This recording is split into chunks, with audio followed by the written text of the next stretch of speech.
The auditorium lights shimmered like gold threads against the velvet curtains. My name echoed through the loudspeaker. Clear, confident, final. 3 seats in the front row sat empty, their metal frames catching the light, reserved signs untouched. I forced a smile for the photographer, the kind of practiced grin you wear when no one is looking back. My phone buzzed in my gown pocket. "We couldn't make it, sweetie. Your sister's rehearsal is in Cancun. You understand." The crowd roared for other names, balloons rose, parents waved. I stood still, diploma trembling in my hand, the sound of applause washing over nothing. They saved $100,000 for her wedding, but not a seat for mine. That's when I realized love in my family had a price tag, not a heartbeat. From the outside, our house looked perfect. 2 stories, white shutters, a trimmed lawn, and a swing that creaked softly in the wind. But inside, love had an assigned seat, and mine was always missing. At dinner, the table was set for 4, yet somehow there were only 3 chairs. When I asked why, Mom smiled without looking up. "It's easier to serve that way, honey. You can sit at the counter." So I did, legs dangling from the cold marble edge, watching laughter ripple through the space I didn't belong to. Emily was the princess. Everyone said it. The nickname started as a joke, but it stuck, carved into every decision my parents made. Ballet lessons, weekend trips, dresses flown from Paris. I got what was left. Hand-me-downs iron smooth, books secondhand, affection borrowed but never kept. I was the practical daughter, the one who didn't need much. When I aced exams, Dad nodded once, eyes still on his laptop. Good, that's expected. When Emily scraped through dance auditions, Mom threw a dinner party. By high school, I stopped asking for anything. My seat at the table became permanent, invisible. Emily rehearsed under chandeliers, I took extra shifts at the library. She twirled in sequins, I counted coins in a tip jar. "She just shines differently," Mom once told a neighbor, glancing at Emily's sparkly dress. "Our younger one is more quiet." She said it like a flaw disguised as grace. In college, I paid tuition with 3 jobs. They paid Emily's in full. When I called home between shifts, Mom always asked, "Have you sent your sister her allowance?" "It was supposed to be temporary," she said. "You're stronger. She's still figuring things out." But strength, I learned, was just their word for sacrifice. The day Emily got engaged, they sent photos. Champagne, chandeliers, a diamond-catching sunlight. "We're so proud," Dad texted. I typed congratulations, then deleted it. That weekend, they announced the wedding venue, Cancun, the same month as my graduation. "We can't be in 2 places at once," Mom said, as if love needed logistics. I didn't argue. I'd learned early that silence was the only language they bothered to listen to. On graduation day, I wore my cap and gown alone in my apartment. The fabric slightly wrinkled from hanging in the closet too long.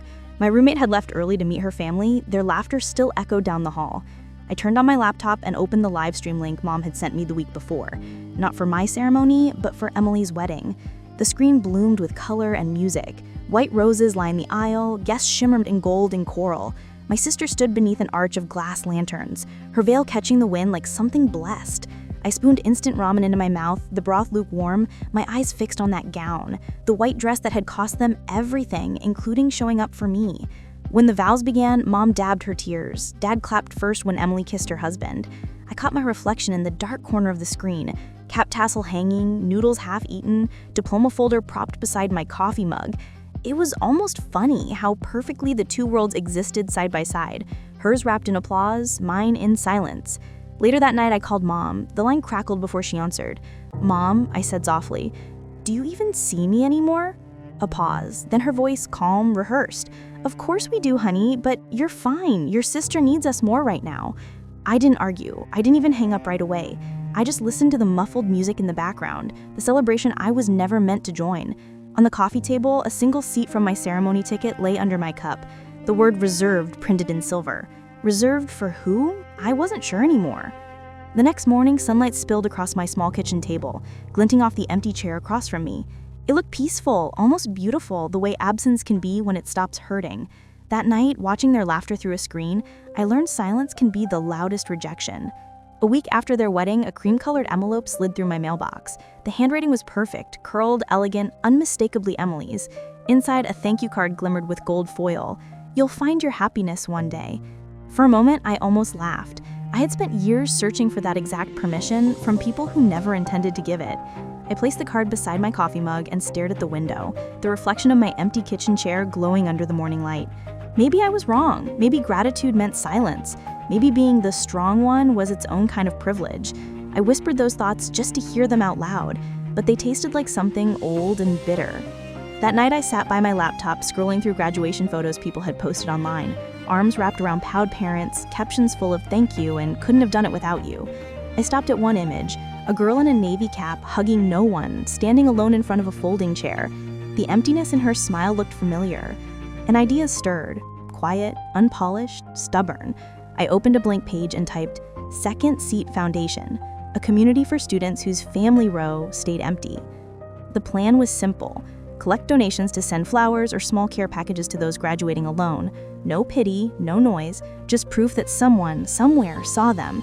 I used what little I had saved to build a small website. The banner image? My sister's wedding photo. Her white dress shimmered against the backdrop of ocean blue, joy frozen in place. Under it, I wrote a single line, turn what was forgotten into light. Before hitting post, I hesitated. My hand hovered over the mouse, trembling. What if they saw it? What if they called it petty, attention-seeking? My pulse quickened. I almost closed the tab. Then I remembered the empty chair at my graduation, how it gleamed under the spotlight, unoccupied yet unashamed. I clicked post. The first donation came from a stranger named Leela, a community college student who wrote, "Thank you for this. My parents never believed education mattered. I'll buy myself flowers this year." Then another and another.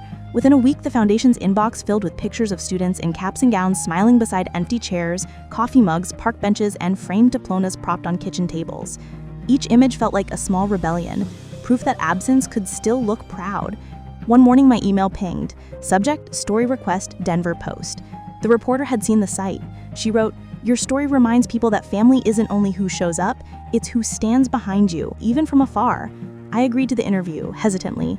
I told her no names, no revenge, just intention. A week later, the article ran with a single caption that caught me off guard. Some stories begin with an empty chair. It spread faster than I expected, shared across campuses, alumni pages, even LinkedIn. Students wrote about how they cried reading it. Professors pledged to attend ceremonies for students whose families couldn't. The foundation passed $10,000 in donations by month's end. Mom texted once, "We saw your thing online. Interesting idea. Hope it doesn't embarrass Emily." I didn't reply. I didn't need to. Late one night, I sat by the window scrolling through the foundation's photos again. So many chairs. Some wooden, some plastic, some with flowers laid across the seats like placeholders for love that never arrived. And in each of them, I saw a piece of myself. Not the forgotten daughter, but the woman who had finally learned to fill the empty seat without waiting for permission. I turned off the lamp, the screen's light reflecting faintly against the white wedding photo still pinned to my corkboard. It wasn't revenge. It was a boundary, built from what they once called waste. A year later, I stood backstage at the Denver Civic Hall, fingers curled around a microphone card that read, Second Seat Foundation, recipient of the Community Impact Grant. The lights were bright enough to blur faces, but not the emotion behind them. On the big screen above me, a slideshow played. Photos of graduates, smiling beside empty chairs draped in flowers, caps tossed into the air. Then the final image appeared. It was the same photo I'd used on the foundation's first banner, Emily's wedding picture. The white dress shimmered under the stage lights, recontextualized by the caption below it, "Turn what was forgotten into light." The audience clapped. I stood still, heart steady, as applause washed over me in soft waves. This time, it didn't hollow. It didn't sting. Across town, my parents sat on their living room sofa, watching the broadcast replay. My mother's pearls caught the glow of the television. My father's hands were folded too tightly on his knees. "She used Emily's wedding photo?" my mom whispered. Dad's jaw tensed. "You used her wedding photo?" he barked through the phone minutes later. I answered calmly, standing near the window. I said, "It used to mean family. Now it means hope." There was silence on the other end, the same kind of silence that used to crush me. But this time, it felt lighter, like the air after a storm.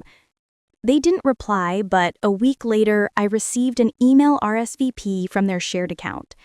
Attending, 2 seats. When the night of the awards ceremony arrived, I saw them as soon as I stepped onto the stage. They were sitting near the back, beside donors and university deans, no longer in the family row. Emily wasn't with them. The lights dimmed. the host's voice echoed through the hall. Tonight's recipient reminds us that even the quietest acts can echo louder than applause. As the spotlight found me, I took a breath and began. When I started this foundation, I wasn't trying to prove anyone wrong. I was just trying to prove that love doesn't have to be visible to be real. The audience listened in stillness, the kind of quiet that doesn't feel empty but full. The spotlight felt warm against my skin, almost identical to the light that once fell on Emily's wedding stage. Only now, it wasn't borrowed. It was mine. I looked out into the crowd. My parents sat perfectly still, eyes fixed on me. My mother's face was drawn tight, her hands clenched around her clutch. When our eyes met, she tried to smile, but it trembled at the edges. After the applause faded, she approached me near the stage exit. Her perfume hit first, the same one she wore at Emily's engagement dinner. "She embarrassed us," she said quietly, her voice laced with years of unspoken authority. I met her gaze, steady and calm. "No," I said softly, "I just held up a mirror." She blinked, her lips parting slightly, but no words followed. Behind her, Dad stood frozen, his tie loosened, the weight of something unspoken in his eyes. The cameraman nearby caught the moment, not as confrontation, but as reflection. Later, the video aired as part of the post-event coverage. Me standing under golden lights, my parents blurred in the background. Viewers commented, calling it poetic closure, grace under pressure, justice without anger. When the ceremony ended, I lingered on stage for a moment, looking out at the empty rows.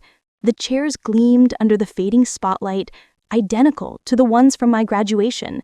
Only this time, every seat had been filled by people who chose to be there. I walked to the edge of the stage, fingers brushing the wood, and exhaled slowly.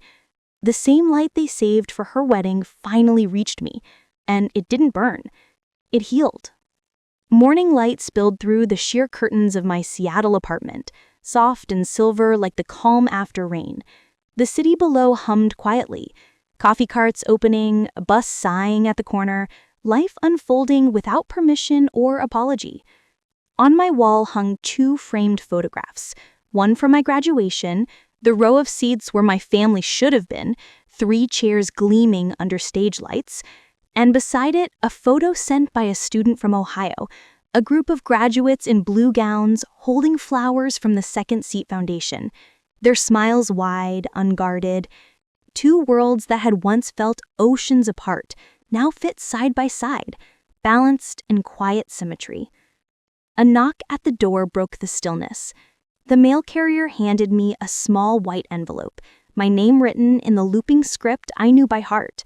Inside, a simple card read, "I saw what you built. Maybe one day we can talk again. Emily." No apology, no excuses, just 6 words that carried the weight of a truce, or maybe just recognition. I placed the card beside a vase of white lilies, poured myself a cup of jasmine tea, and stood by the window. Steam rose in gentle spirals, catching the morning light. Somewhere below, a young woman in a graduation gown hurried across the street, holding her cap in the wind.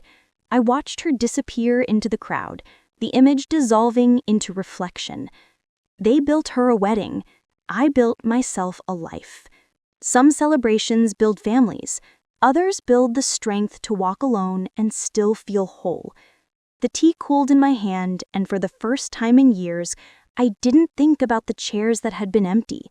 I thought about the ones now filled, by strangers who became stories, by peace that didn't need permission, by love that didn't need witnesses. Outside, the city glittered against a sky washed clean. Inside, everything was finally still.